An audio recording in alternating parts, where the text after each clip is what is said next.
जय हिंद दोस्तों, कैसे हैं आप सभी लोग। उम्मीद करता हूँ सभी मस्त होंगे, अपने सेस्टेड कार्य में व्यस्त होंगे। स्वागत है सभी का सेस्टेड फरवरी 2026 के एग्जाम में। आज हम करने वाले हैं एसएसटी एंड सामाजिक विज्ञान के मोस्ट इंपॉर्टेंट क्वेश्चन, जिसमें प्रीवियस ईयर क्वेश्चन पेपर लिए गए हैं। 2011 से लेकर 2024 तक के प्रीवियस ईयर क्वेश्चन पेपर हैं। ये जो भी क्वेश्चन लिए गए एग्जाम में छपने वाले क्वेश्चन है। चैनल पर जो भी नए हैं चैनल को सब्सक्राइब कर लीजिए।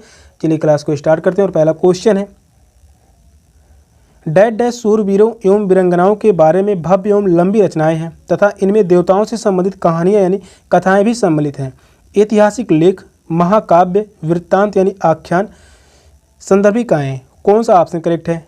मोस्ट इंपॉर्टेंट क्वेश्चन रहने वाला है। काफ़ी बार यह क्वेश्चन चर्चा में रहा है। क्वेश्चन नंबर 1 करेक्ट आंसर क्या होगा?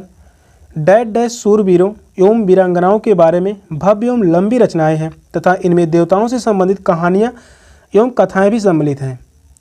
तो वह है महाकाव्य। सेकंड ऑप्शन करेक्ट है, महाकाव्य।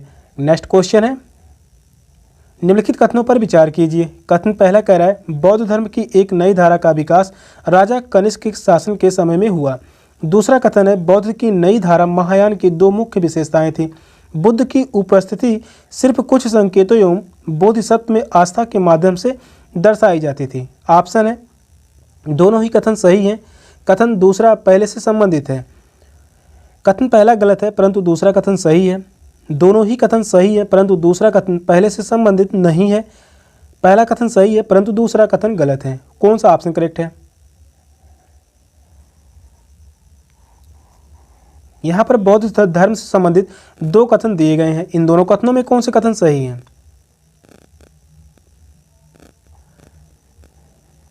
पहला कथन कह रहा है, बौद्ध धर्म की एक नई धारा का विकास राजा कनिष्क के समय में हुआ।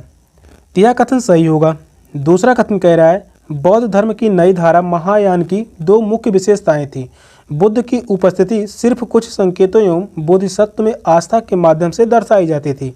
यह गलत होगा। दूसरा कथन गलत है, पहला कथन सही है। इस क्वेश्चन का आंसर होगा option D. Fourth option correct है, पहला कथन सही है परंतु दूसरा कथन गलत है। नेक्स्ट क्वेश्चन है, निम्नलिखित कथनों पर विचार कीजिए। कथन पहला है, रेशम मार्ग यानी सिल्क रूट पर नियंत्रण रखने वाले शासकों में सबसे प्रसिद्ध कुषाण थे। दूसरा कथन कह रहा है, कुषाणों ने मध्य एशिया तथा पश्चिमोत्तर भारत पर शासन किया एवं सबसे पहले सोने के सिक्के जारी किए करने वाले शासक थे, जिनका उपयोग व्यापारियों ने किया। ऑप्शन है, दोनों ही कथन सत्य हैं लेकिन दूसरा पहले की सही व्याख्या नहीं है। पहला कथन सत्य है, दूसरा गलत है। दोनों ही कथन सत्य हैं, दूसरा पहले की व्याख्या है। पहला गलत है, दूसरा गलत सही है। कौन सा ऑप्शन करेक्ट है? क्वेश्चन इंपॉर्टेंट है। यहाँ पर कथन से संबंधित लगभग 30 से 32 क्वेश्चन तक आप सभी को एग्जाम में देखने को मिलेंगे। और ये क्वेश्चन जो भी करवाए जा रहे हैं, हर एक क्वेश्चन सेट एग्जाम के लिए मोस्ट इंपॉर्टेंट क्वेश्चन रहने वाला है।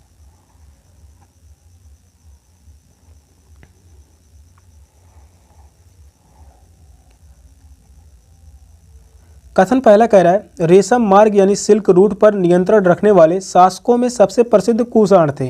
यह बात सही है। पहला कथन सही होगा। दूसरा कथन है, कुषाणों ने मध्य एशिया तथा पश्चिमोत्तर भारत पर शासन किया एवं सबसे पहले सोने के सिक्के जारी करने वाले शासक थे, जिनका उपयोग व्यापारियों ने किया। यह भी कथन सही होगा। दोनों ही कथन सही है, व्याख्या भी सही कर रहा है। थर्ड ऑप्शन करेक्ट है। दोनों ही कथन सही है, दूसरा पहले की सही व्याख्या है। नेक्स्ट क्वेश्चन है, निम्नलिखित कथनों को राजाओं के आधार पर विचार कीजिए। कथन पहला है, प्रत्येक राजवंश के राजा शासक होने के अपने नैतिक अधिकार पर बल देना चाहते थे। दूसरा कथन कह रहा है, ईश्वर के साथ अपने घनिष्ठ संबंध की उद्घोषणा करने के लिए राजाओं ने उपासना के स्थानों का निर्माण किया। ऑप्शन है, पहला कथन सत्य है लेकिन दूसरा गलत है। दोनों ही कथन सत्य हैं, पहले दूसरे की व्याख्या है। पहला कथन गलत है, दूसरा सत्य है। दोनों ही कथन सत्य हैं लेकिन पहले दूसरे की सही व्याख्या नहीं है। कौन सा ऑप्शन करेक्ट है?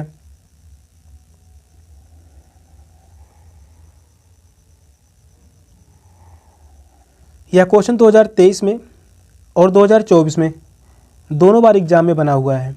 इंपॉर्टेंट क्वेश्चन है।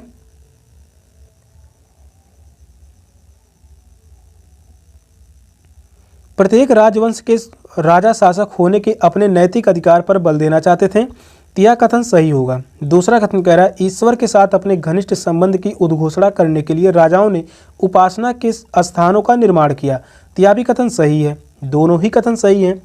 व्याख्या भी सही कर रहा है, सेकंड ऑप्शन करेक्ट है। दोनों ही कथन सत्य हैं, पहले दूसरे की व्याख्या है, सेकंड ऑप्शन करेक्ट है। नेक्स्ट क्वेश्चन है, जगहों और अथवा समुदायों का उनके शिल्पकला के साथ सुमेलित कीजिए। एक तरफ दिया गया बिदर, सूरत, पांचाल, शालीमार। दूसरे तरफ है लौह संबंधित कार्य, लौहार, बुनाई, सुनहरे गोटा किनारियों यानी जरी वाले वस्त्र, तांबे तथा चांदी में जड़ाई का काम। यहाँ पर 4 ऑप्शन दिए गए हैं। इन चारों ऑप्शन में किस ऑप्शन में सही मिलान किया गया है?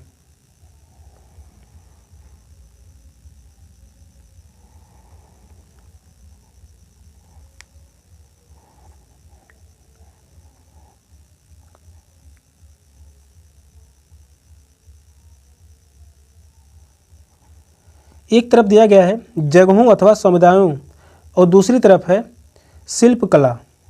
बिदर का संबंध किससे होगा? बिदर का संबंध है तांबे तथा चांदी के जड़ाई का काम। बिदर में क्या होता था? तांबे तथा चांदी में जड़ाई का कार्य होता था। ए का संबंध यहाँ पर जो है फोर्थ से है, ए का संबंध फोर्थ से है। यहाँ पर तीसरा ऑप्शन गलत होगा।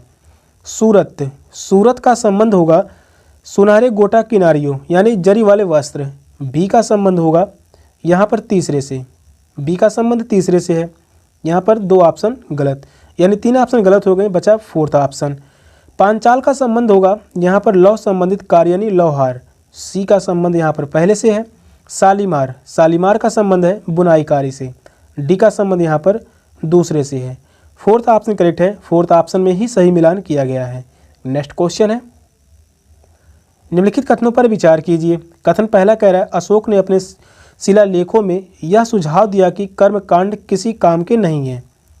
दूसरा कथन है मौर्य साम्राज्य में लोग विभिन्न धर्मों का पालन करते थे और इसके कारण कभी कभी संघर्ष और पशु बल भी होती थी। पहला गलत है, दूसरा सही है। दूसरा गलत है, पहला सही है। दोनों ही कथन सही है, परंतु दूसरा पहले के लिए कारण नहीं है। दोनों कथन सत्य हैं, कथन दूसरा कथन पहले का कारण है। कौन सा ऑप्शन करेक्ट है?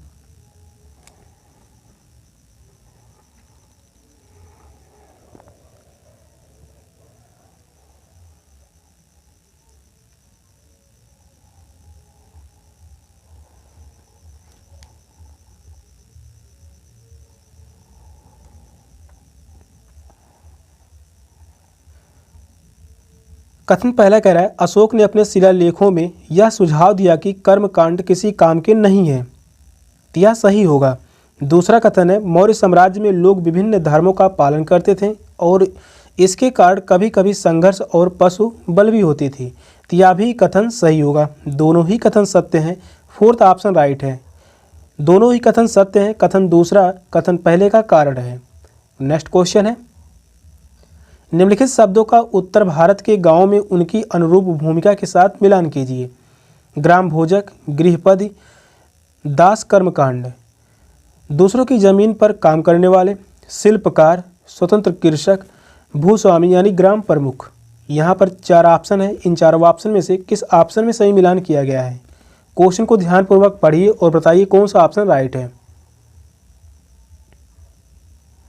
मिलान से संबंधित यहाँ पर 2 से 4 क्वेश्चन तक पूछे जाएंगे आप सभी को। क्वेश्चन नंबर 7 का राइट आंसर क्या होगा? निम्नलिखित शब्दों का उत्तर भारत के गांवों में उनकी अनुरूप भूमिका के साथ मिलान कीजिए। ग्राम भोजक, ग्राम भोजक का संबंध होगा भूस्वामी यानी ग्राम प्रमुख। ए का संबंध यहाँ पर जो है फोर्थ से है, ए का संबंध यहाँ पर दूसरे से है, ए का संबंध दूसरे से। 2 ऑप्शन गलत हो गए।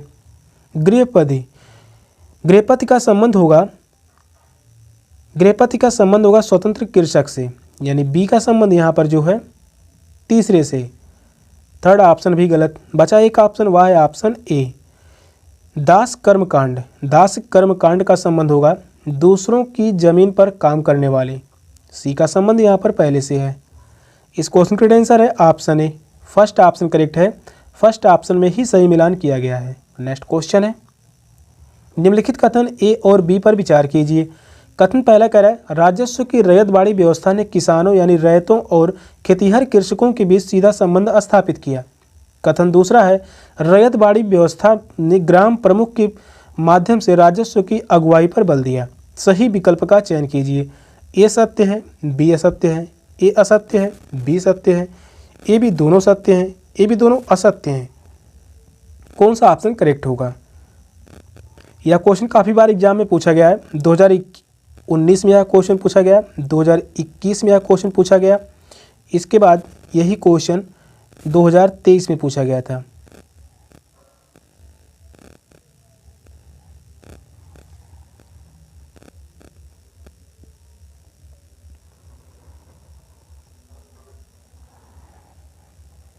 कथन पहला कह रहा है, राजस्व की रैयतबाड़ी व्यवस्था ने किसानों यानी रैयतों और खेतिहर कृषकों के बीच सीधा संबंध स्थापित किया। तो यह बात सही होगा, पहला कथन सही है।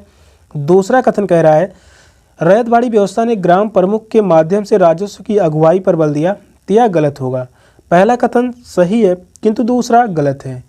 फर्स्ट ऑप्शन राइट होगा, ए सत्य है, बी असत्य है। नेक्स्ट क्वेश्चन है, निम्नलिखित सामाजिक सुधारकों को उनके कार्य के साथ सुमेलित कीजिए। ज्योतिबा फूले, बेगम रुकैया सखावत, ताराबाई शिंदे, पंडिता रमाबाई। उनके कार्य हैं, पटना और कलकत्ता में लड़कियों के लिए विद्यालय खोले, पुणे में विधवा गृह की स्थापना की, महाराष्ट्र में लड़कियों के लिए विद्यालय खोले, स्त्री पुरुष तुलनात्मक लिखी। इन चारों ऑप्शन में से कौन सा ऑप्शन करेक्ट है? क्वेश्चन को ध्यानपूर्वक पढ़िए और बताइए कौन सा ऑप्शन करेक्ट होगा।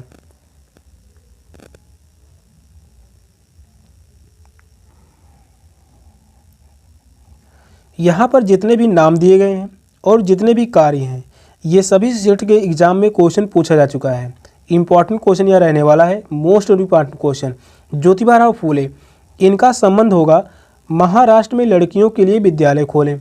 ए का संबंध यहाँ पर जो है तीसरे से है, ए का संबंध पहले से, ए का संबंध दूसरे से, एक का संबंध फोर्थ से। तीन ऑप्शन गलत हो गए। बेगम रुकैया सखावत, इनका संबंध होगा पटना और कलकत्ता में लड़कियों के लिए विद्यालय खोले। यहाँ पर बी का संबंध पहले से है। ताराबाई शिंदे, ताराबाई शिंदे की फेमस पुस्तक है स्त्री पुरुष तुलनात्मक। यहाँ पर सी का संबंध है फोर्थ से। पंडिता रमाबाई, पुणे में विधवा गृह की स्थापना की। डी का संबंध है दूसरे से। इस क्वेश्चन का राइट आंसर है ऑप्शन बी। बी ऑप्शन में ही सही मिलान किया गया है। नेक्स्ट क्वेश्चन है, अगर वेद समाज ने रूढ़िवादी हिंदुत्व के अंधविश्वासों की सख्त निंदा की तो प्रार्थना समाज ने डैश डैश प्रयास किया। जातीय बंधनों के उन्मूलन के लिए, विचारों की स्वतंत्रता के लिए, मुसलमानों को पश्चिम विज्ञान से परिचित कराने के लिए, बाल विवाह की अनुमति के लिए। कौन सा ऑप्शन करेक्ट है?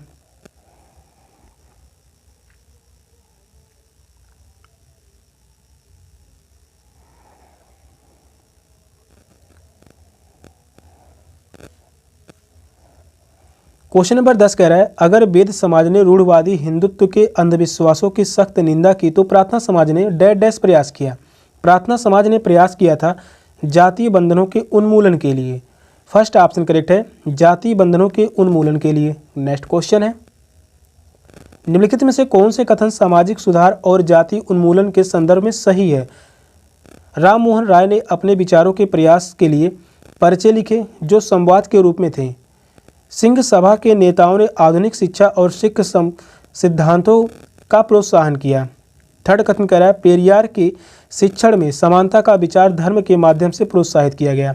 सही विकल्प का चयन करें। केवल ए और बी सही है, केवल बी और सी सही है, केवल ए और सी सही है, ए बी और सी सही है। कौन सा ऑप्शन राइट है?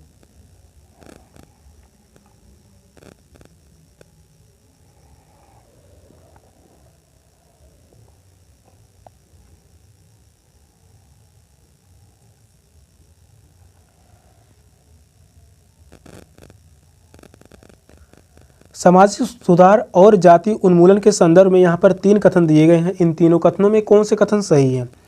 राम मोहन राय ने अपने विचारों के प्रयास के लिए पर्चे लिखे जो संवाद के रूप में थे। यह बात सही होगा। दूसरा कथन कह रहा है, सिंह सभा ने नेताओं ने आधुनिक शिक्षा और सिख सिद्धांतों का प्रोत्साहन किया। यह भी कथन सही होगा। पेरियार के शिक्षण में समानता का विचार धर्म के माध्यम से प्रोत्साहित किया। यह गलत होगा। थर्ड कथन गलत है, पहला और दूसरा कथन सही होगा। इस क्वेश्चन का राइट आंसर है option A. First option correct है। नेक्स्ट क्वेश्चन है, राष्ट्रवाद के उदय को प्रतिबिंबित करने के लिए निम्नलिखित को प्रारंभिक से नूतन क्रम में लगाएं। भारतीय लोगों को संप्रभु होना चाहिए, यह चेतना जागृत हुई। इल्बर्ट बिल को वापस लेना, भारतीय राष्ट्रीय कांग्रेस की स्थापना, वर्नाक्यूलर प्रेस एक्ट का पारित होना। 3-4 ऑप्शन में से कौन सा ऑप्शन करेक्ट है? क्वेश्चन यह भी काफ़ी इंपॉर्टेंट है, काफ़ी बार रिपीट हुआ है। राष्ट्रवाद के उदय को प्रतिबिंबित करने के लिए निम्नलिखित को प्रारंभिक से नूतन क्रम में लगाएं।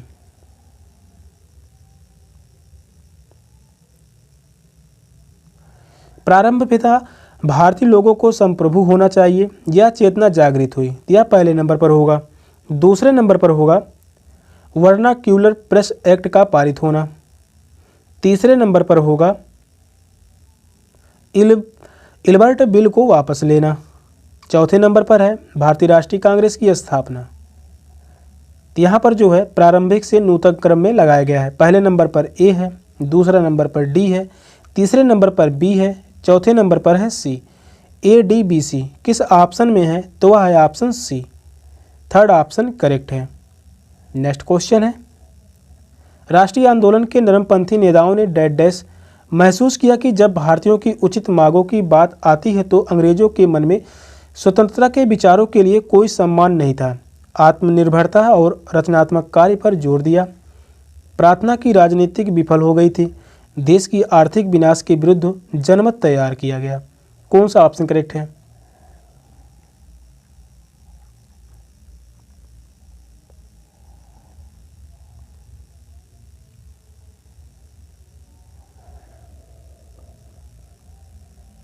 राष्ट्रीय आंदोलन के नरमपंथी नेताओं ने देश की आर्थिक विनाश के विरुद्ध जनमत तैयार किया।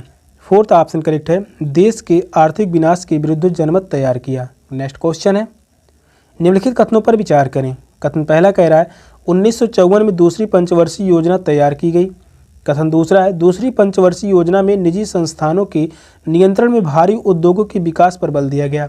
ऑप्शन है पहला और दूसरा दोनों सही है, पहला दूसरा दोनों गलत है, पहला सही है परंतु दूसरा गलत है, पहला गलत है परंतु दूसरा सही है। कौन सा ऑप्शन करेक्ट है?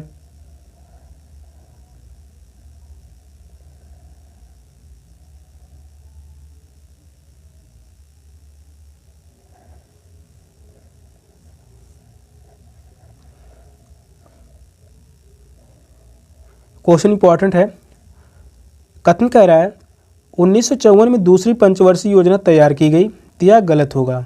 दूसरी पंचवर्षीय योजना तैयार की गई थी 1956 में। दूसरी पंचवर्षीय योजना 1956 से 1961 के बीच चली। दूसरी पंचवर्षीय योजना में निजी संस्थानों के नियंत्रण में भारी उद्योगों के विकास पर बल दिया गया। यहाँ पर निजी संस्थान नहीं थे बल्कि सार्वजनिक संस्थानों पर, तो दूसरा भी कथन गलत होगा। दोनों ही कथन गलत हैं। सेकंड ऑप्शन करेक्ट है, पहला और दूसरा कथन गलत हैं। दूसरी पंचवर्षीय योजना 1956 से शुरू हुई और 1961 तक चली। दूसरी पंचवर्षीय योजना ने सार्वजनिक क्षेत्र के नियंत्रण में भारी उद्योगों के विकास पर बल दिया, न कि निजी संस्थानों के। सेकंड ऑप्शन करेक्ट है। नेक्स्ट क्वेश्चन है, सौरमंडल के बारे में दिए गए निम्नलिखित कथनों पर विचार कीजिए। आंतरिक ग्रह गैस और तरल पदार्थों से बने होते हैं, जबकि बाह्य ग्रह चट्टानों से बने होते हैं। दूसरा कथन है बाह्य ग्रह आंतरिक ग्रहों की तुलना में बड़े आकार के होते हैं और कुछ बाह्य ग्रहों के चारों ओर वलय हैं। सही विकल्प चुनिए। ए भी दोनों सही हैं, ए भी दोनों गलत हैं। ए सही है लेकिन बी गलत है, ए गलत है लेकिन बी सही है। कौन सा ऑप्शन राइट है?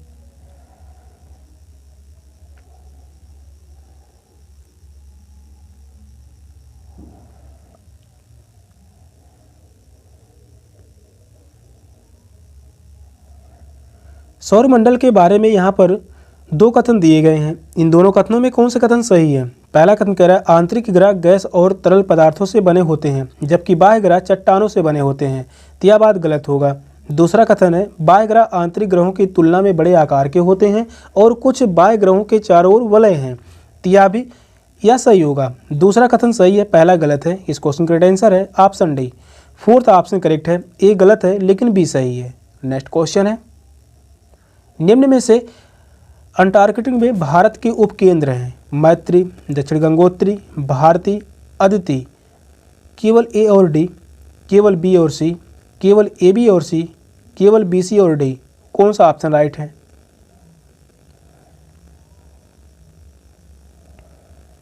निम्न में से कौन अंटार्कटिक में भारत के उपकेंद्र हैं? तो भारत के उपकेंद्र हैं मैत्री हैं, दक्षिणी गंगोत्री है और भारती है। अदिति नहीं है। तो यहाँ पर ए, बी और सी सही होगा। इस क्वेश्चन का राइट आंसर है option C, third option right है। नेक्स्ट क्वेश्चन है,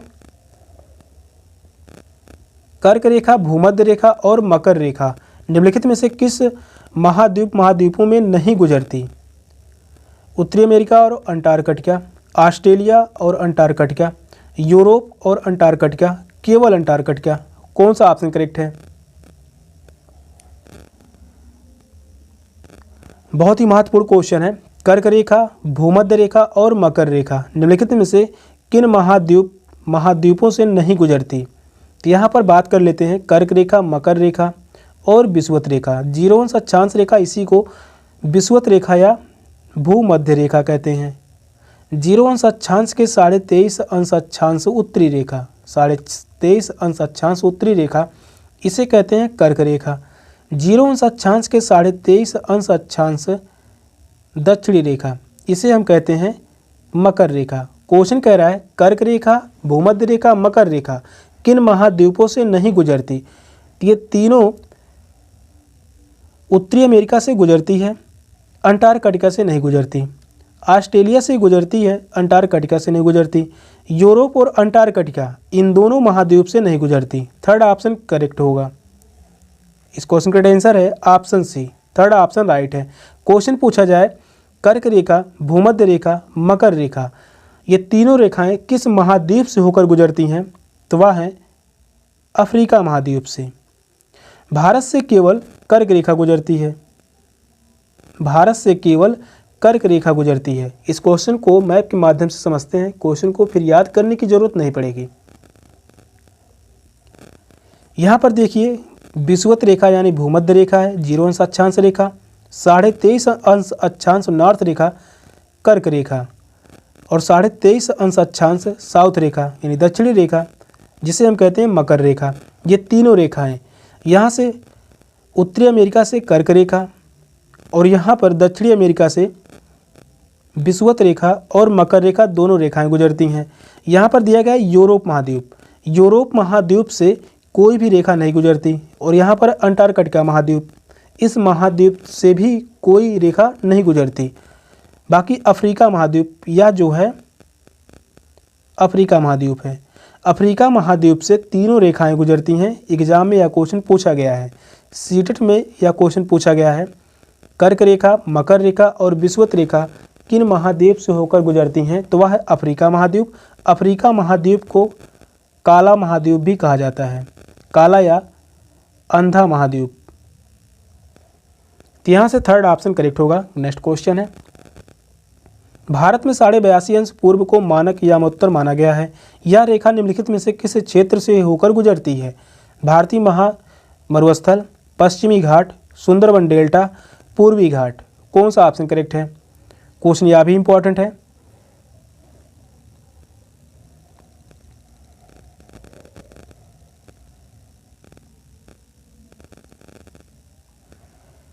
भारत में 82.5 अंश पूर्व को मानक यामोत्तर माना गया है। यह रेखा निम्नलिखित में से किस क्षेत्र से होकर गुजरती है? यह रेखा गुजरती है पूर्वी घाट से होकर। फोर्थ ऑप्शन करेक्ट है, पूर्वी घाट से होकर गुजरती है और 5 राज्यों से होकर गुजरती है। इस क्वेश्चन को भी मैप के माध्यम से समझेंगे। यहाँ पर देखिए दिया गया है 82.5 अंश ईस्ट देशांतर रेखा। 82.5 अंश ईस्ट रेखा जो है यह 5 राज्यों से होकर गुजरती है, जिसमें उत्तर प्रदेश है, मध्य प्रदेश है, आंध्र प्रदेश और यहाँ पर छत्तीसगढ़, उड़ीसा, इन 5 राज्यों से होकर गुजरती है 82.5 अंश ईस्ट देशांतर रेखा। बात कर लेते हैं पूर्वी घाट से होकर गुजरती है। इस तरफ जो है पूर्वी घाट, पूर्वी घाट और इस तरफ जो दिया गया है पश्चिमी घाट, पश्चिमी घाट, पूर्वी घाट से होकर गुजरती है। तो यहाँ से फोर्थ ऑप्शन करेक्ट होगा। नेक्स्ट क्वेश्चन है, पश्चिमी घाट में किस तरह की वनस्पति पाई जाती है? पश्चिमी ढालों पर उष्णकटिबंधीय वर्षा वन तथा पूर्वी ढालों पर कंटीली झाड़ियाँ। पश्चिमी ढालों पर कंटीली झाड़ियाँ तथा पूर्वी ढालों पर उष्णकटिबंधीय वर्षावन। दोनों ढालों पर उष्णकटिबंधीय वर्षावन, दोनों ढालों पर कंटीली झाड़ियाँ। कौन सा ऑप्शन राइट है?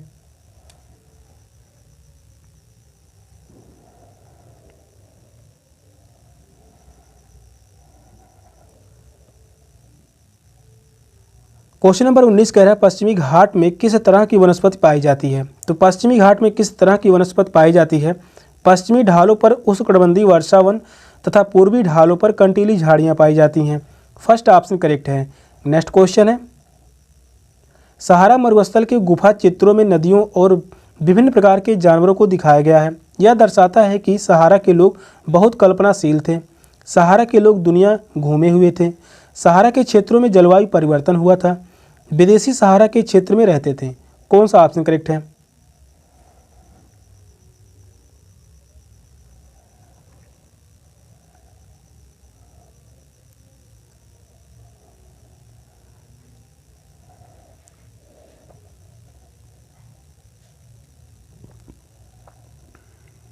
सहारा मरुस्थल के गुफा चित्रों में नदियों और विभिन्न प्रकार के जानवरों को दिखाया गया है।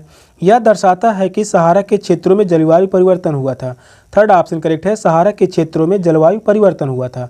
नेक्स्ट क्वेश्चन है, अभिकथन ये कह रहा है छोटे आकार वाले वृक्ष और घास स्थलों का निर्माण करते हैं। कारडार है, आर्द्रता की मात्रा वृक्षों के आकार और उसके घनत्व को प्रभावित करती है। सही विकल्प चुनिए। ए और आर दोनों सही हैं। आर ए का सही स्पष्टीकरण है। ए और आर दोनों सही हैं, लेकिन आर ए का सही स्पष्टीकरण नहीं है। ए सही है लेकिन आर गलत है। ए और आर दोनों गलत हैं। कौन सा ऑप्शन राइट होगा? मोस्ट इंपॉर्टेंट क्वेश्चन यहाँ भी रहने वाला है। अभिकथन ए कह रहा है छोटे आकार वाले वृक्ष घास स्थलों का निर्माण करते हैं। तो यह बात जो है सही होगा। अभिकथन ए सही है। कारडार है, आर्द्रता की मात्रा वृक्षों के आकार और उसके घनत्व को प्रभावित करती हैं। तो यह भी कार्ड आर भी सही होगा। सही स्पष्टीकरण भी है। फर्स्ट ऑप्शन राइट है। ए और आर दोनों सही हैं। आर ए का सही स्पष्टीकरण है। तो इस क्वेश्चन का आंसर होगा ऑप्शन ए। नेक्स्ट क्वेश्चन है, निम्नलिखित में से कौन अस्थायी पवने हैं? पूर्वी पवन और मानसूनी पवने, लू और मानसूनी पवने, समुद्री समीर और पश्चिमी पवने, व्यापारिक पवने और पश्चिमी पवने। कौन सा ऑप्शन करेक्ट है? जो भी क्वेश्चन करवाए जा रहे हैं हर एक क्वेश्चन सेट एग्जाम के लिए मोस्ट इंपॉर्टेंट क्वेश्चन रहने वाला है। यहाँ से क्वेश्चन पूछे जाने की पूरी संभावना है। आप सभी एग्जाम में 55 से 58 क्वेश्चन तक करके आएंगे, ये पूरी गारंटी है। बस क्लास करते रहिए। निम्नलिखित में से कौन अस्थायी पवने हैं? तो अस्थायी पवने कौन है? व्यापारिक पवने और पश्चिमी पवने। फोर्थ ऑप्शन करेक्ट है। व्यापारिक पवने और पश्चिमी पवने अस्थायी पवने कहलाती हैं। नेक्स्ट क्वेश्चन है, पवनों के बारे में दिए गए निम्न दो कथन ए और बी पर भी ध्यान दें। पवनें उच्च दाब से निम्न दाब की ओर बहती हैं। पवनों की दिशा निर्धारण में पृथ्वी का अपने अक्ष पर घूमना भी एक कारक के रूप में प्रभावित करता है। सही विकल्प का चुनाव करें। ए और बी सही हैं। बी ए की सही व्याख्या करता है। दोनों ही कथन सही हैं। बी ए की सही व्याख्या नहीं है। ए सही है किंतु बी गलत है। ए गलत है किंतु बी सही है। कौन सा ऑप्शन करेक्ट है?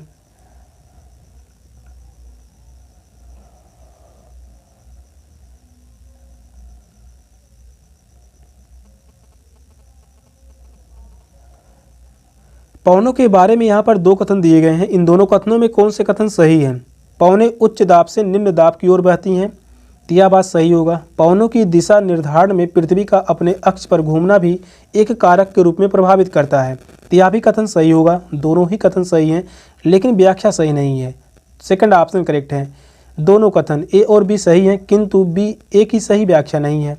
नेक्स्ट क्वेश्चन है, निम्नलिखित कथनों ए तथा बी को पढ़ें। विभिन्न जलवायु की दशाओं के चलते भारत में प्राकृतिक वनस्पतियों में काफ़ी भिन्नता पाई जाती है। कथन बी कह रहा है किसी क्षेत्र विशेष की प्राकृतिक वनस्पति केवल वहां पर होने वाली वर्षा पर निर्भर करती है। सही विकल्प का चयन कीजिए। केवल ए सही है, केवल बी सही है। दोनों कथन ए तथा बी सही हैं। ना तो ए सही है ना तो बी सही है। कौन सा ऑप्शन राइट है?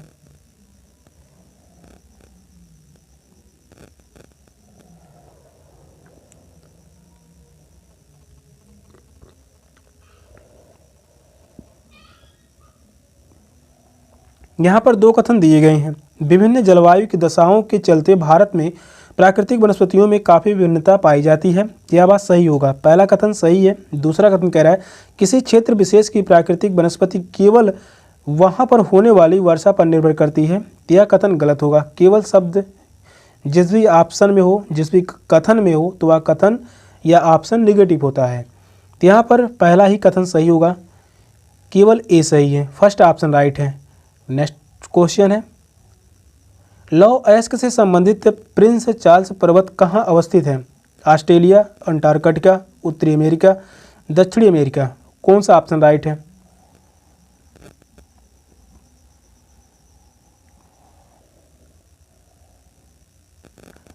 लौ एस्क से संबंधित प्रिंस चार्ल्स पर्वत कहाँ स्थित है? प्रिंस चार्ल्स पर्वत यह स्थित है अंटार्कटिका महाद्वीप में। सेकंड ऑप्शन करेक्ट है, अंटार्कटिका। नेक्स्ट क्वेश्चन है, दिए गए कौन से कारक किसी भी पदार्थ को संसाधन में परिवर्तित कर सकते हैं? समय, प्रौद्योगिकी, आवश्यकता। केवल ए और बी सही हैं, केवल बी और सी सही हैं, केवल ए और सी सही हैं, ए बी और सी सही हैं। कौन सा ऑप्शन राइट है?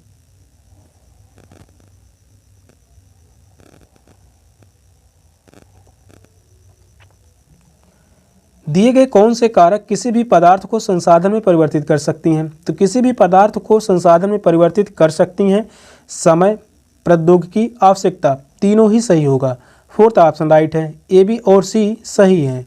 नेक्स्ट क्वेश्चन है, निम्नलिखित में से कौन सी रोपड़ कृषि विश्व के उष्णकटिबंधीय प्रदेशों में पाई जाती है? मलेशिया में रबड़, ब्राज़ील में कॉफ़ी, भारत में चाय, कनाडा में मक्का। ऑप्शन है केवल ए और सी सही हैं, केवल ए बी और सी सही हैं, केवल ए सी और डी सही हैं, केवल बी सी और डी सही हैं। कौन सा ऑप्शन राइट है?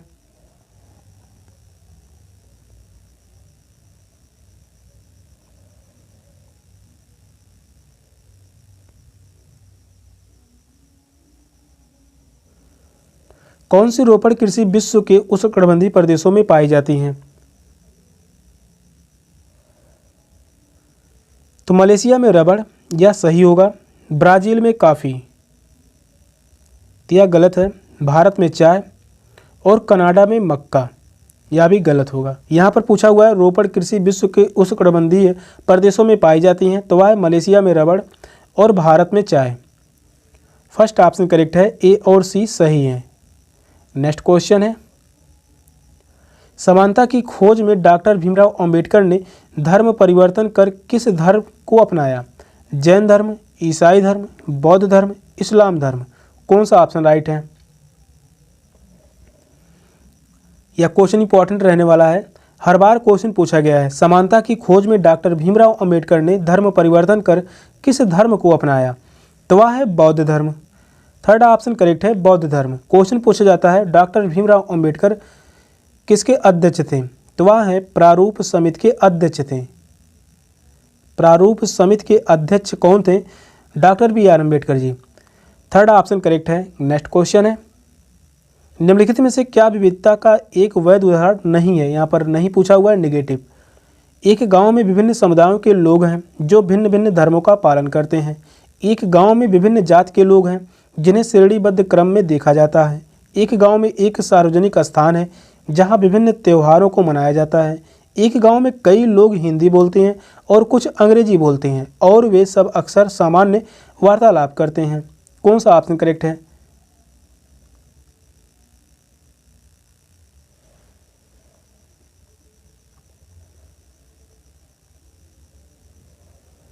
क्वेश्चन कह रहा है निम्नलिखित में से क्या विविधता का एक वैध उदाहरण नहीं है? तो यहाँ पर जो नहीं शब्द दिया गया है ये एग्जाम में विशेषकर ध्यान दीजिएगा, यहाँ से गलतियाँ होती रहती हैं। तो नहीं शब्द पूछा हुआ है विविधता का एक वैध उदाहरण। एक गांव में विभिन्न समुदायों के लोग जो भिन्न भिन्न धर्मों का पालन करते हैं, तो यहाँ पर जो है विविधता का उदाहरण है। एक गांव में विभिन्न जात के लोग हैं जिन्हें श्रेणीबद्ध क्रम में देखा जाता है, तो यह जो है विविधता का उदाहरण नहीं होगा। तो नहीं शब्द पूछा हुआ था, सेकंड ऑप्शन करेक्ट है। इस क्वेश्चन का आंसर होगा ऑप्शन बी। एक गांव में एक सार्वजनिक स्थान है जहां विभिन्न त्योहारों को मनाया जाता है, तो यह भी जो है विविधता का उदाहरण है। एक गांव में कई लोग हिंदी बोलते हैं और कुछ अंग्रेजी बोलते हैं और वे सब अक्सर सामान्य वार्तालाप करते हैं, तो यहाँ पर भी जो है विविधता का उदाहरण होगा। सेकंड ऑप्शन करेक्ट है। नेक्स्ट क्वेश्चन है, काउंसिल ऑफ स्टेट का भारत में ज़्यादा प्रचलित नाम क्या है? संसद, लोकसभा, राज्यसभा, विधानसभा। कौन सा ऑप्शन राइट है?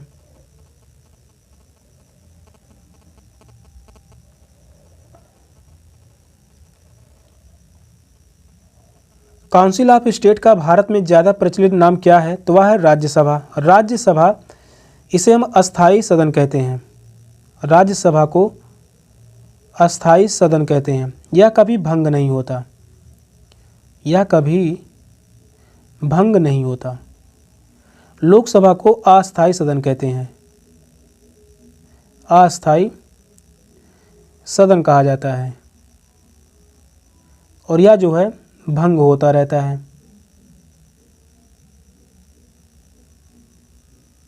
थर्ड ऑप्शन करेक्ट है, राज्यसभा। नेक्स्ट क्वेश्चन है, संसद में प्रश्नकाल डैश डैश सुनिश्चित करता है?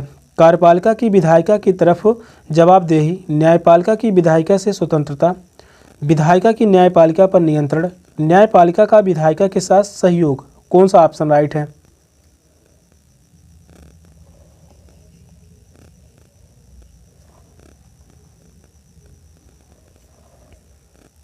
संसद में प्रश्नकाल डैश डैश सुनिश्चित करता है? कार्यपालिका की विधायिका के तरफ जवाबदेही। फर्स्ट ऑप्शन करेक्ट है। नेक्स्ट क्वेश्चन है, निम्नलिखित में से क्या बाजार का एक प्रकार नहीं है? साप्ताहिक बाजार, शॉपिंग कॉम्प्लेक्स, दादन व्यवस्था यानी घरेलू व्यवसाय, मॉल। कौन सा ऑप्शन करेक्ट है?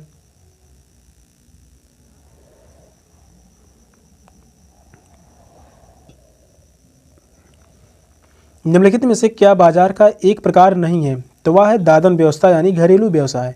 थर्ड ऑप्शन करेक्ट है, दादन व्यवस्था। नेक्स्ट क्वेश्चन है, जीविकोपार्जन के लिए अपनाए गए दादन व्यवस्था से एक बुनकर को क्या नुकसान होता है? बुनकर को व्यापारी द्वारा कच्चा माल पहुंचाया जाता है, बुनकर को कपड़ा बाजार तक ले जाने का परिवहन लागत देना पड़ता है, बाजार में कपड़े के मूल्य पर बुनकर का कोई नियंत्रण नहीं होता और सारा मुनाफा व्यापारी का हो जाता है।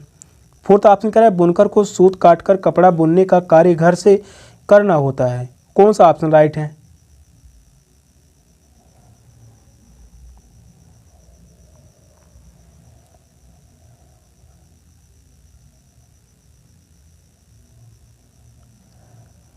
क्वेश्चन नंबर 33 का राइट आंसर क्या होगा? जीविकोपार्जन के लिए अपनाए गए दादन व्यवस्था से एक बुनकर को क्या नुकसान हो सकता है? तो बुनकर को नुकसान हो सकता है, बाजार में कपड़े के मूल्य पर बुनकर का कोई नियंत्रण नहीं होता और सारा मुनाफा व्यापारी का हो जाता है। थर्ड ऑप्शन करेक्ट है। नेक्स्ट क्वेश्चन है, रोजा पार्क्स ने बस में एक श्वेत पुरुष के लिए अपनी सीट देने से इनकार किया। यह आधुनिक इतिहास में किस बड़े आंदोलन की शुरुआत थी? संयुक्त राज्य अमेरिका का नागरिक अधिकार आंदोलन, दक्षिण अफ्रीका का रंगभेद विरोधी आंदोलन, फ्रांस को फ्रांसीसी क्रांति, इंग्लैंड का महिला मताधिकार आंदोलन। कौन सा ऑप्शन करेक्ट है?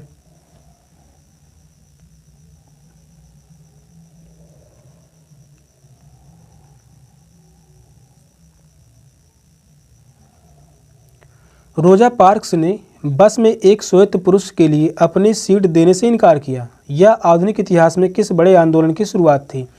यह आंदोलन था संयुक्त राज्य अमेरिका का नागरिक अधिकार आंदोलन। फर्स्ट ऑप्शन करेक्ट है, संयुक्त राज्य अमेरिका का नागरिक अधिकार आंदोलन। नेक्स्ट क्वेश्चन है, आंगनबाड़ी क्या है? महिला संरक्षण गृह, बाल देखभाल केंद्र, मिड डे मील केंद्र, वृद्ध आश्रम। कौन सा ऑप्शन करेक्ट है?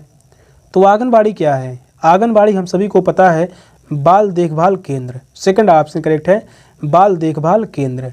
नेक्स्ट क्वेश्चन है, किसी नागरिक के भौतिक अधिकारों का हनन होने पर उसके द्वारा न्यायालय में जाने का अधिकार निम्नलिखित में से कौन सुनिश्चित करता है? शोषण के विरुद्ध अधिकार, संवैधानिक उपचारों का अधिकार, जीवन का अधिकार, व्यक्तिगत स्वतंत्रता का अधिकार। कौन सा ऑप्शन राइट है? क्वेश्चन इंपॉर्टेंट है और यहाँ पर जो चारों ऑप्शन दिए गए हैं, हर एक ऑप्शन से क्वेश्चन बना हुआ है सेट के एग्जाम में।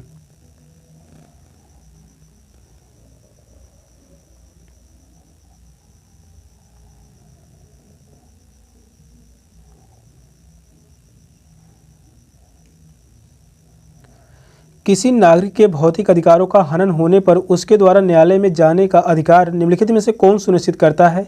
संवैधानिक उपचारों का अधिकार, सेकंड ऑप्शन करेक्ट है, संवैधानिक उपचारों का अधिकार। संवैधानिक उपचारों का अधिकार यह अनुच्छेद 32 में दिया गया है। शोषण के विरुद्ध का अधिकार यह दिया गया है अनुच्छेद 23 से 24 में। अनुच्छेद 23 से 24 में शोषण के विरुद्ध का अधिकार है। जीवन का अधिकार अनुच्छेद 21 में है। अनुच्छेद 21 में जीवन का अधिकार है। व्यक्तिगत स्वतंत्रता का अधिकार यह भी जो है अनुच्छेद 21 में इसका वर्णन है। सेकंड ऑप्शन करेक्ट है, संवैधानिक उपचारों का अधिकार। नेक्स्ट क्वेश्चन है, निम्न कथनों पर विचार कीजिए और पहचानिए कि कहाँ सत्ता एवं शक्ति का दुरुपयोग हो रहा है। मंत्री द्वारा ठोस तकनीकी कार्डों के चलते परियोजना को मंजूरी न देना, उच्च अधिकारी द्वारा पुलिस स्टेशन में फ़ोन करके रिश्तेदार के खिलाफ शिकायत दर्ज न करने के लिए कहना, कक्षा मॉनिटर द्वारा एक गरीब छात्र पर झूठा आरोप लगाना। सही विकल्प का चयन कीजिए। केवल बी सही है, ए और बी दोनों सही हैं, बी सी दोनों सही हैं, सभी ए बी और सी सही हैं। कौन सा ऑप्शन राइट है?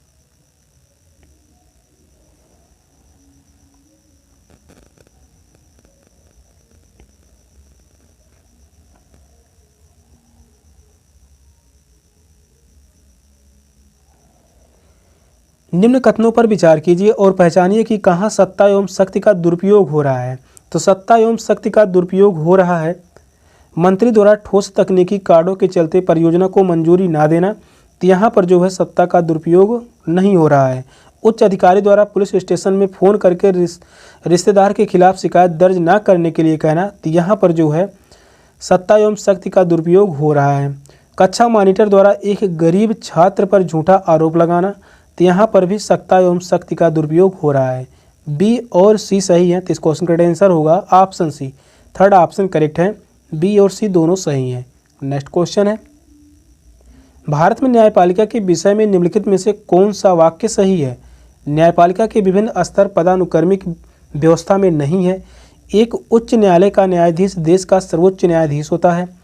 उच्चतम न्यायालय के फैसले के खिलाफ एक उच्च न्यायालय में सुनवाई की गई मांग की जा सकती है। वहीं फोर्थ ऑप्शन कह रहा है, न्यायपालिका के विभिन्न स्तर एक दूसरे से अपील व्यवस्था के द्वारा जुड़े हुए होते हैं।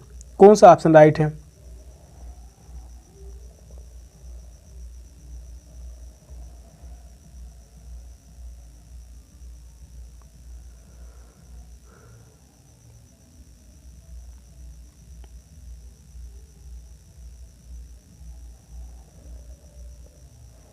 भारत में न्यायपालिका के विषय में निम्नलिखित में से कौन सा वाक्य सही है? सही वाक्य पूछा हुआ है, न्यायालय के विभिन्न स्तर एक दूसरे से अपील व्यवस्था के द्वारा जुड़े हुए हैं। फोर्थ ऑप्शन करेक्ट है। नेक्स्ट क्वेश्चन है, हाकिम शेख एवं पश्चिम बंगाल खेत मजदूर समिति ने निम्नलिखित में से क्या मुहैया करवाने के लिए न्यायालय में याचिका दायर की थी? चिकित्सा एवं स्वास्थ्य सेवाएं, न्यूनतम आय, आश्रय का अधिकार, भूमि अधिकार। कौन सा ऑप्शन करेक्ट है?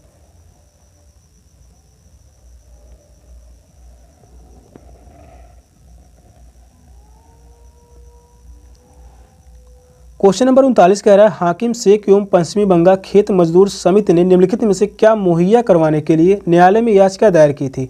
तो न्यायालय में याचिका दायर की थी चिकित्सा एवं स्वास्थ्य सेवाएं उपलब्ध कराने के लिए। फर्स्ट ऑप्शन करेक्ट है, चिकित्सा एवं स्वास्थ्य सेवाएं। नेक्स्ट क्वेश्चन है, किसी समुदाय के बारे में रूढ़िबद्ध धारणाएं अक्सर उसके डैश का कारण बनती हैं। विकास, सशक्तिकरण, हाशियाकरण, विविधीकरण। कौन सा ऑप्शन करेक्ट है?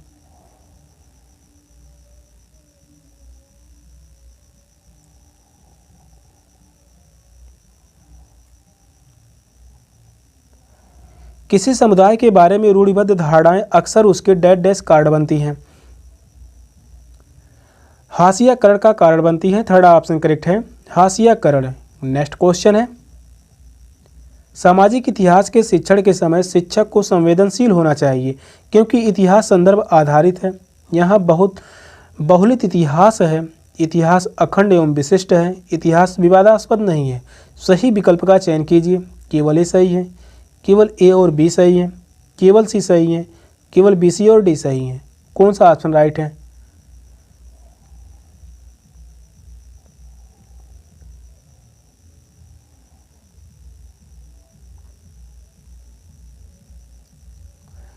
क्वेश्चन नंबर 41 कह रहा है, सामाजिक इतिहास के शिक्षण के समय शिक्षक को संवेदनशील होना चाहिए क्योंकि इतिहास संदर्भ आधारित है, तो यह बात सही होगा। यहाँ बहुलित इतिहास है, यह भी सही है। इतिहास अखंड एवं विशिष्ट है, तो यह गलत होगा। इतिहास विवादास्पद नहीं है, तो यह गलत है, विवादास्पद है। ए और बी सही है। इस क्वेश्चन का आंसर है option A. First option right है, केवल ए और बी सही है। नेक्स्ट क्वेश्चन है, उच्च प्राथमिक स्तर पर नागरिक शास्त्र की पुस्तकों का नामकरण सामाजिक और राजनीतिक जीवन करने के पीछे क्या मकसद है?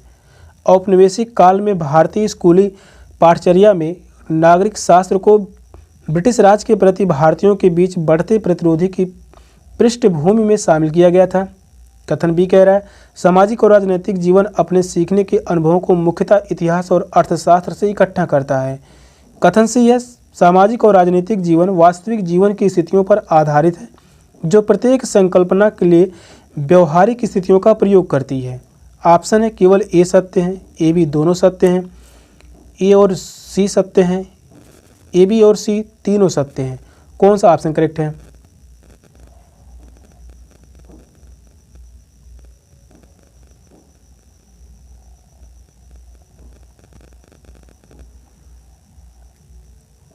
क्वेश्चन नंबर 42 का राइट आंसर क्या होगा? उच्च प्राथमिक स्तर पर नागरिक शास्त्र की पुस्तकों का नामकरण सामाजिक और राजनीतिक जीवन करने के पीछे क्या मकसद हो सकता है? तो वह मकसद था औपनिवेशिक काल में भारतीय स्कूली पाठचर्या में नागरिक शास्त्र में ब्रिटिश राज के प्रति भारतीयों के बीच बढ़ते प्रतिरोधी की प्रतिपुष्टि में शामिल किया गया था। तो यह बात सही होगा, पहला कथन सही है। दूसरा कथन कह रहा है सामाजिक और राजनीतिक जीवन अपने सीखने के अनुभवों को मुख्यतः इतिहास और अर्थशास्त्र से इकट्ठा करता है, यह बात गलत होगा। सामाजिक और राजनीतिक जीवन वास्तविक दुनिया की स्थितियों पर आधारित है जो प्रत्येक संकल्पना के लिए व्यवहारिक स्थितियों का प्रयोग करती है, तो यह सही होगा। ए और सी कथन सही है। इस क्वेश्चन का आंसर है option C, third option correct है। नेक्स्ट क्वेश्चन है, कौन सी शिक्षा शास्त्रीय रणनीति उच्च प्राथमिक स्तर के अधिगमकर्ताओं में अर्थ निकालने को प्रोत्साहित करेगी? पाठ पुस्तक से परे जाकर बहुत सारी सूचनाएं प्रदान करना, अधिगमकर्ताओं को कक्षा में अन्वेषण करने एवं चर्चा करने के लिए कहना, प्रत्येक गलत उत्तर के लिए दंड का प्रयोग, समान एवं मानकीकृत के लिए हुए परीक्षणों का प्रयोग। कौन सा ऑप्शन करेक्ट है?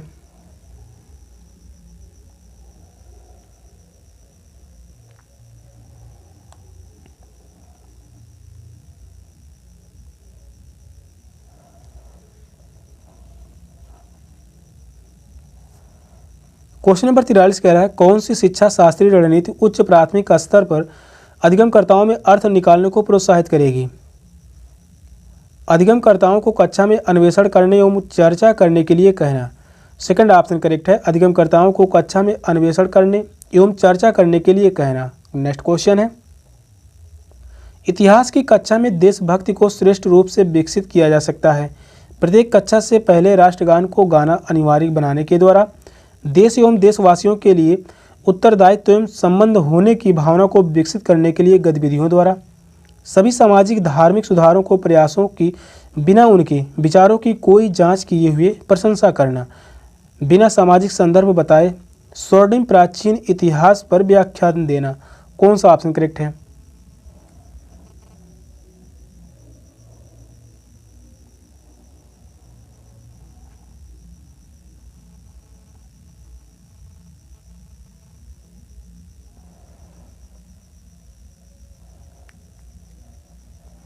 इतिहास की कक्षा में देशभक्ति को श्रेष्ठ रूप से विकसित किया जा सकता है। तो देशभक्ति को श्रेष्ठ रूप से विकसित किया जा सकता है देश एवं देशवासियों के लिए उत्तरदायित्व एवं संबंध होने की भावना को विकसित करने के लिए गतिविधियां देना।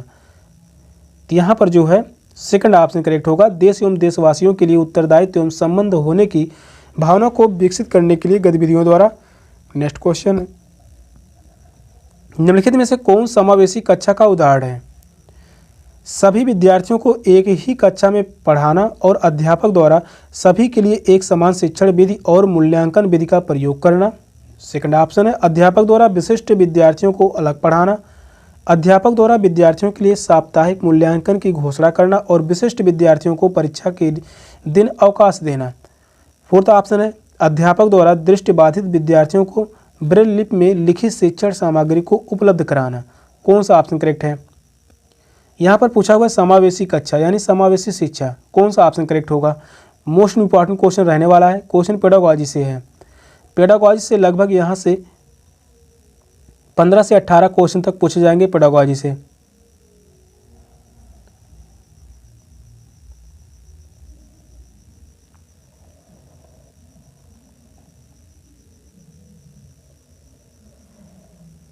क्वेश्चन कह रहा है निम्नलिखित में से कौन समावेशी कक्षा का उदाहरण है। समावेशी कक्षा का उदाहरण होगा अध्यापक द्वारा दृष्टिबाधित विद्यार्थियों को ब्रेल लिपि में लिखी शिक्षण सामग्री को उपलब्ध कराना, यह जो है समावेशी कक्षा है।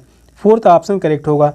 नेक्स्ट क्वेश्चन है कॉलम ए सामाजिक व राजनीतिक जीवन की कक्षा की स्थितियों को दर्शाता है और कॉलम बी अध्यापक द्वारा उस स्थिति में लिए गए उचित निर्णय को दर्शाता है।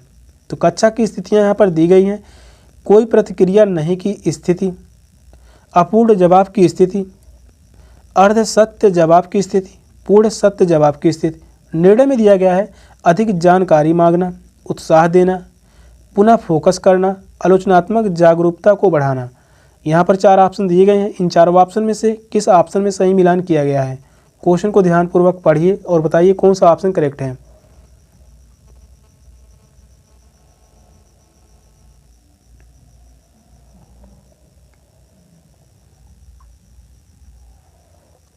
क्वेश्चन नंबर 46 कह रहा है कॉलम ए सामाजिक व राजनीतिक जीवन की कक्षा की स्थितियों को दर्शाता है और कॉलम बी अध्यापक द्वारा उस स्थिति में लिए गए उचित निर्णयों को दर्शाता है। तो कक्षा की स्थिति और निर्णय यहाँ पर 2 कॉलम दिए गए हैं। कोई प्रतिक्रिया नहीं की स्थिति, तो इसका संबंध होगा यहाँ पर दूसरे से उत्साह देना, यानी ए का संबंध यहाँ पर दूसरे से है, ए का संबंध तीसरे से, ए का संबंध फोर्थ से। 2 ऑप्शन गलत हो गए। अपूर्ण जवाब की स्थिति, अपूर्ण जवाब की स्थिति यहाँ पर संबंध होगा अधिक जानकारी मांगना, बी का संबंध यहाँ पर पहले से है। अर्ध सत्य जवाब की स्थिति, इसका संबंध होगा पुनः फोकस करना, सी का संबंध यहाँ पर जो है तीसरे से है और यहाँ पर सी का संबंध फोर्थ से दिया गया है।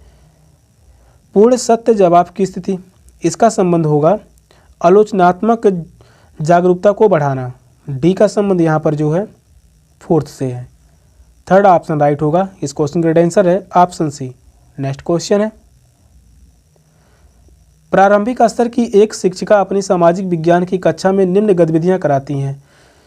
पिघलती बर्फ का समुद्री जीवों पर प्रभाव की चर्चा, देश के पिछले 50 वर्षों की मौसम रिपोर्ट के आंकड़ों की सहायता से मौसम में आए परिवर्तनों को विश्लेषण करना, पृथ्वी पर बढ़ते तापमान के कारणों पर चर्चा, अम्लीय वर्षा के कारणों पर चर्चा। इन गतिविधियों के द्वारा वह निम्न में से किस संप्रत्यय को पूर्ण रूप से समझाना चाहती है। ग्रीन हाउस प्रभाव, मौसम परिवर्तन, जलवायु परिवर्तन, तापमान परिवर्तन। कौन सा ऑप्शन करेक्ट है। इस प्रकार से क्वेश्चन दिए जाएंगे पेडागोजी में, जो कि बड़े बड़े क्वेश्चन होते हैं और क्वेश्चन आसान होते हैं, बस ध्यान से पढ़ने की ज़रूरत है।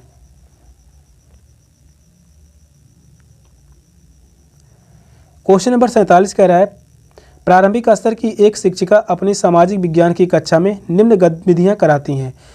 पिघलती बर्फ का समुद्री जीवों पर प्रभाव की चर्चा, देश के पिछले 50 वर्षों के मौसम रिपोर्ट के आंकड़ों की सहायता से मौसम में आए परिवर्तनों का विश्लेषण करना, पृथ्वी पर बढ़ते तापमान के कारणों पर चर्चा करना, अम्लीय वर्षा के कारणों पर चर्चा करना।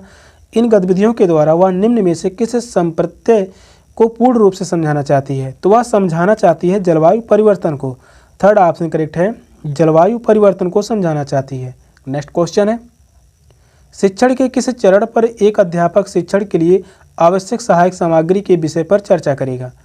पूर्ण सक्रिय चरण, उत्तर क्रिया चरण, अंतः क्रिया चरण। कक्षा में संकल्पना को समझाने के दौरान। कौन सा ऑप्शन करेक्ट है।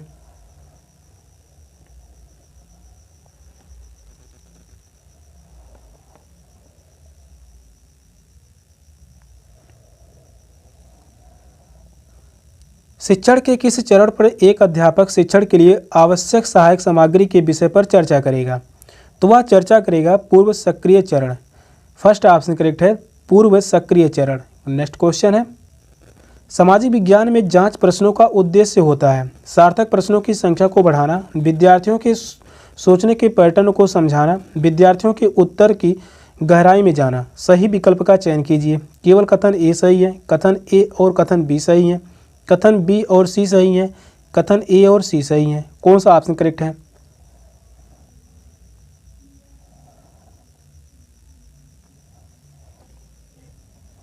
सामाजिक विज्ञान में जांच प्रश्नों का उद्देश्य होता है। तो सामाजिक विज्ञान में जांच प्रश्नों का उद्देश्य होता है विद्यार्थियों के सोचने के पैटर्न को समझाना और विद्यार्थी के उत्तर की गहराई में जाना। सार्थक प्रश्नों की संख्या को बढ़ाना। तो यह गलत होगा। पहला कथन गलत है, दूसरा और तीसरा कथन सही है। इस क्वेश्चन का आंसर है option C, third option correct है। नेक्स्ट क्वेश्चन है, भारतीय विविध सामाजिक संदर्भ यह अनिवार्य बना देता है कि सामाजिक विज्ञान की कक्षाएं पोषित करें केवल सरकार के दृष्टिकोण को, अधिकांश लोगों के विचारों को, स्वर्णिम इतिहास को एवं विवादित विषयों से बचकर रहने को, बृहत समाज के सभी वर्गों के दृष्टिकोण को। कौन सा ऑप्शन करेक्ट है? क्वेश्चन नंबर 50 का राइट आंसर क्या होगा? भारतीय विविध सामाजिक संदर्भ यह अनिवार्य बना देता है कि सामाजिक विज्ञान की कक्षाएं पोषित करें। तो सामाजिक विज्ञान की कक्षाएं पोषित करें बृहत समाज के सभी वर्गों के दृष्टिकोण को। फोर्थ ऑप्शन करेक्ट है। इस क्वेश्चन का आंसर है ऑप्शन डी। नेक्स्ट क्वेश्चन है, पूछताछ आधारित सीखने के लिए चरणों के सही क्रम को चुनिए। प्रश्न पूछना, जांच करना, योजना बनाना और अनुमान लगाना, रिकॉर्डिंग करना, चिंतित करना। इन चारों ऑप्शन में से कौन सा ऑप्शन करेक्ट है?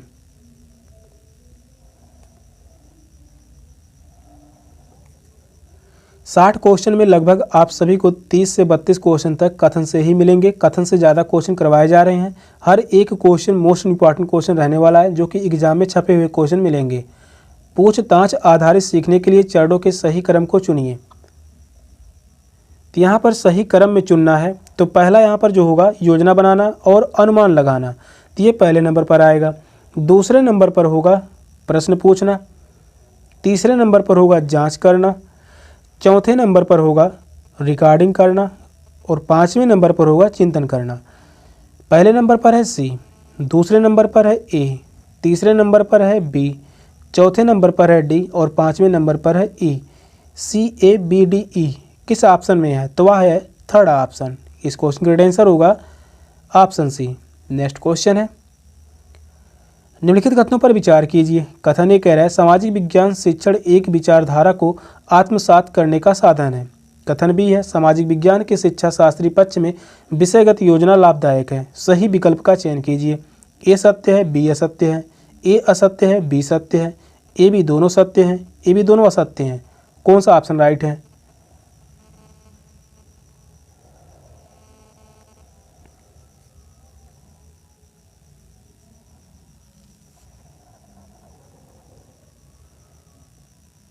सामाजिक विज्ञान शिक्षण एक विचारधारा को आत्मसात करने का साधन है। तो यह बात सही होगा। कथन ए सही है। कथन बी कह रहा है सामाजिक विज्ञान के शिक्षा शास्त्री पक्ष में विषयगत योजना लाभदायक है। तो यह भी कथन सही होगा। दोनों ही कथन सत्य हैं। थर्ड ऑप्शन राइट है। ए और बी दोनों सत्य हैं।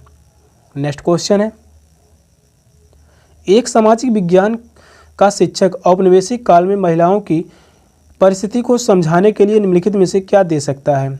रुकैया सखावत द्वारा लिखी सुल्तान का स्वप्न, राज सुंदरी देवी की आत्मकथा अमार जुबान, कृष्ण कुमार द्वारा लिखित पढ़ना जरा सोचना। कथन डी कह रहा है जेंडिल्ड सल्डेना द्वारा संरचित पुस्तक the sovereign subject in structured historical processes. Option है केवल ए सही है, ए और बी सही है, केवल बी सही है, केवल सी और डी सही है। कौन सा ऑप्शन राइट है?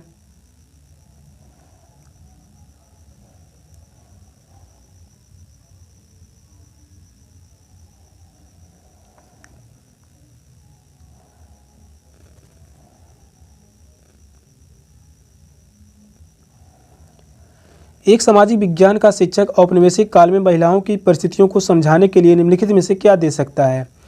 रुकैया सखावत द्वारा लिखी सुल्तान का स्वप्न। यह क्वेश्चन पूछा गया है सुल्तान का स्वप्न किसके द्वारा लिखा गया है? रुकैया सखावत द्वारा।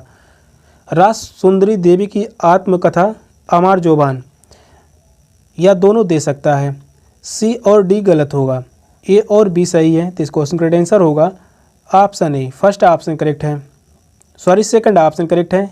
ए और बी कथन सही है। नेक्स्ट क्वेश्चन है, भारतीय स्वतंत्रता संग्राम अध्याय को पढ़ाने के लिए एक अध्यापक शिक्षण सहायक सामग्री के तौर पर पुराने समाचार पत्रों की कुछ कटिंग लेकर आता है जिसमें उस समय वास्तविक कहानियाँ और फोटोग्राफ छपे हैं। अध्यापन निम्नलिखित में से किस शिक्षण विधि का प्रयोग कर रहा है? समस्या समाधान विधि, क्षेत्रीय सर्वेक्षण विधि, प्रदर्शन विधि, स्रोत विधि। कौन सा ऑप्शन करेक्ट है? क्वेश्चन यहाँ भी इंपॉर्टेंट है, पेडागोजी से क्वेश्चन है।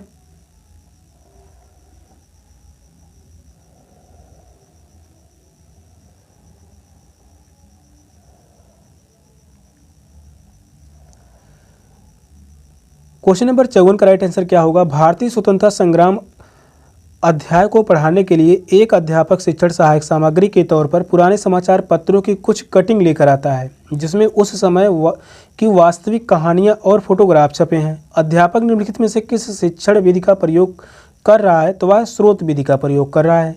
फोर्थ ऑप्शन करेक्ट है, स्रोत विधि। नेक्स्ट क्वेश्चन है, निम्नलिखित में से कौन सा कथन परियोजना आधारित सीखने की विधि से संबंधित नहीं है? तो यहाँ पर नेगेटिव पूछा हुआ है। यह अनुरूपवादी दृष्टिकोण को बढ़ाती है, या विद्यार्थियों के रचनात्मक कौशल को बढ़ाती है, या विद्यार्थियों के समस्या समाधान कौशल को बढ़ाती है, या विद्यार्थियों के पूछताछ कौशल को बढ़ाती है। कौन सा ऑप्शन करेक्ट है?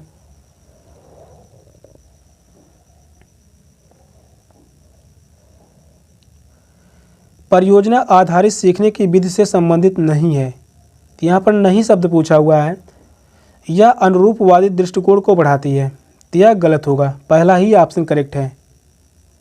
नेगेटिव पूछा हुआ है, पहला ही ऑप्शन नेगेटिव है। यह विद्यार्थियों के रचनात्मक कौशल को बढ़ाती है, तो सही है। यह विद्यार्थियों के समस्या समाधान कौशल को बढ़ाती है, यह भी सही होगा। यह विद्यार्थियों की पूछताछ कौशल को बढ़ाती है, तो यह भी सही है। फर्स्ट ऑप्शन राइट है। नेक्स्ट क्वेश्चन है, एक शिक्षिका कक्षा में विद्यार्थियों को स्वयं का आकलन करने का अवसर प्रदान करती है। वह निम्न में से आकलन के किस तरीकों को अपनाने का प्रयास कर रही है? रचनात्मक आकलन, अधिगम के लिए आकलन, अधिगम का आकलन, अधिगम के रूप में आकलन। कौन सा ऑप्शन करेक्ट है? मोस्ट इम्पॉर्टेंट क्वेश्चन है, काफ़ी बार एग्जाम में क्वेश्चन पूछा गया है। 2022 और 2024 में क्वेश्चन पूछा गया।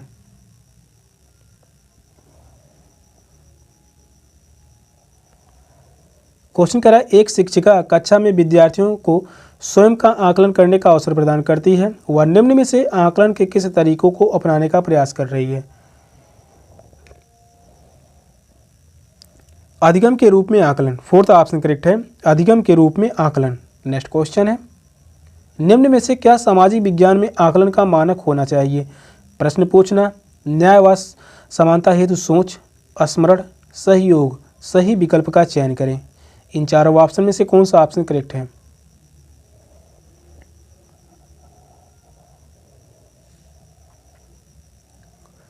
क्वेश्चन नंबर 57 है, निम्न में से क्या सामाजिक विज्ञान में आकलन का मानक होना चाहिए? तो आकलन का मानक होना चाहिए प्रश्न पूछना, न्याय व समानता हेतु सोच, इसके अलावा सहयोग। स्मरण नहीं होगा। ए, बी और डी सही है, तो इस क्वेश्चन का आंसर होगा ऑप्शन सी, ए, बी तथा डी सही है। नेक्स्ट क्वेश्चन है, निम्नलिखित प्रश्नों को पढ़िए। निम्नलिखित में से कौन सा विद्यार्थियों की विश्लेषणात्मक दक्षताओं का आकलन करता है? लेखपाल कौन होते हैं, उनकी क्या भूमिका है? उष्णकटिबंधीय और शीतोष्ण क्षेत्रों के बीच भेद कीजिए। अगर आपके घर में चोरी होती है तो आप कहां जाकर अपनी शिकायत दर्ज कराएंगे? किसी समाज में उपलब्ध स्वास्थ्य व्यवस्थाएं की गुणात्मकता को जनसंख्या पिरामिड कैसे चिन्हित करता है? कौन सा ऑप्शन करेक्ट है? यहाँ पर जो है विद्यार्थियों की विश्लेषणात्मक दक्षताओं का आकलन करना है, तो कौन सा ऑप्शन करेक्ट है?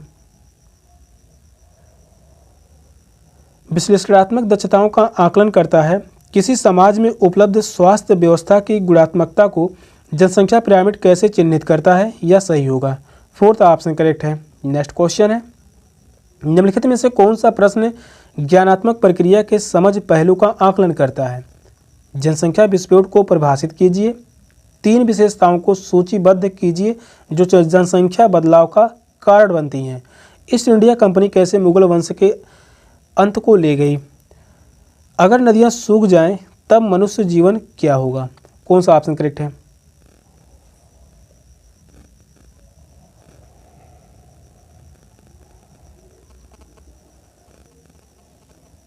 निम्नलिखित में से कौन सा प्रश्न ज्ञानात्मक प्रक्रिया के समझ यानी पहलू का आकलन करता है? जनसंख्या विस्फोट को परिभाषित कीजिए। फर्स्ट ऑप्शन ही करेक्ट होगा, जनसंख्या विस्फोट को परिभाषित कीजिए। नेक्स्ट क्वेश्चन है, निम्न में से कौन सा विकल्प एक अच्छे लिखे गए अधिगम प्रतिफल को दर्शाता है? निर्दिष्ट क्रिया कक्षा में पढ़ाई जाने वाली सामग्री से संबंधित होनी चाहिए। निर्दिष्ट क्रिया का कक्षा में अभ्यास होना चाहिए। निर्दिष्ट क्रिया मापने योग्य होनी चाहिए। निर्दिष्ट क्रिया अवलोकन योग्य और मापने योग्य और छात्रों के द्वारा की जानी चाहिए। कौन सा ऑप्शन करेक्ट है?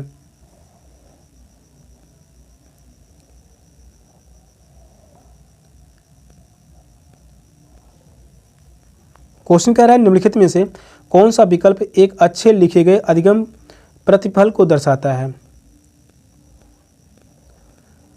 निर्दिष्ट क्रिया अवलोकन योग्य और मापने योग्य और छात्रों के द्वारा की जानी चाहिए। फोर्थ ऑप्शन करेक्ट है। या लास्ट क्वेश्चन था, 60 क्वेश्चन में कितने क्वेश्चन सही हुए आप सभी कमेंट में बताइएगा। सेशन का लास्ट क्वेश्चन था। क्वेश्चन कैसे लगे कमेंट में जरूर बताइए। चैनल पर नए हैं चैनल को सब्सक्राइब कर लीजिए। मिलते हैं फिर नेक्स्ट क्लास में, तब तक के लिए बाय बाय, टेक केयर, जय हिंद।